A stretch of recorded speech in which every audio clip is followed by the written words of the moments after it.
On va parler maintenant de l'actualité judiciaire et des suites de ce qu'il faut bien appeler l'affaire Pogba. Le frère de la star des Bleus a donc été mis en examen. Mathias Pogba, mis en examen et incarcéré hier pour extorsion en bande organisée et participation à une association de malfaiteurs.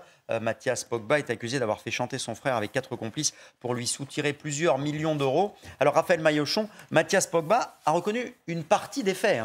Oui, il a reconnu une partie des faits lors de sa garde à vue. Mercredi dernier, on refait le fil, il s'est présenté de lui-même à Nanterre, dans les locaux de l'Office central de lutte contre le crime organisé. Il a reconnu lors de sa garde à vue être à l'origine de la vidéo diffusée sur les réseaux sociaux, sur Internet, fin août, où il menaçait de faire des révélations sur son frère Paul Pogba. On voit cette vidéo à l'image. Il a avoué également être à l'initiative de cette vidéo, tout en précisant ne pas avoir écrit lui-même le texte. L'enregistrement s'est déroulé chez un proche, bien connu défavorablement de la justice et principal suspect dans cette affaire. Mathias Pogba conteste également avoir participé à la séquestration de son frère Paul Pogba dans un appartement. Il conteste aussi avoir piégé son frère. Il conteste avoir commandité tout cela, avoir piégé son frère, qui a été retenu par des hommes armés, cagoulés, qui lui réclamaient 13 millions d'euros pour avoir assuré à Paul Pogba des années de sécurité et de tranquillité. Et donc hier soir à 23h, Mathias Pogba a été mis en examen, incarcéré,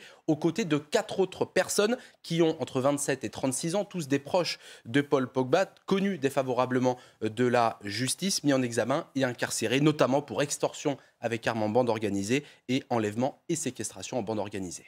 La suite, c'est quoi finalement? On va attendre de voir là ce qui se passe. Qu'est-ce qui pourrait se passer? Oui, il pourrait se passer une incarcération parce que là, il n'y a pas eu véritablement... Là, il est en détention provisoire. La suite, ce sera au juge des libertés et de la détention de décider ça. C'est un chapitre, une affaire, comme vous l'avez justement appelé, qui se feuilletonne et dont on va voir la suite. Et ce qu'on suivra surtout, c'est ce qui va se passer avec l'équipe de France.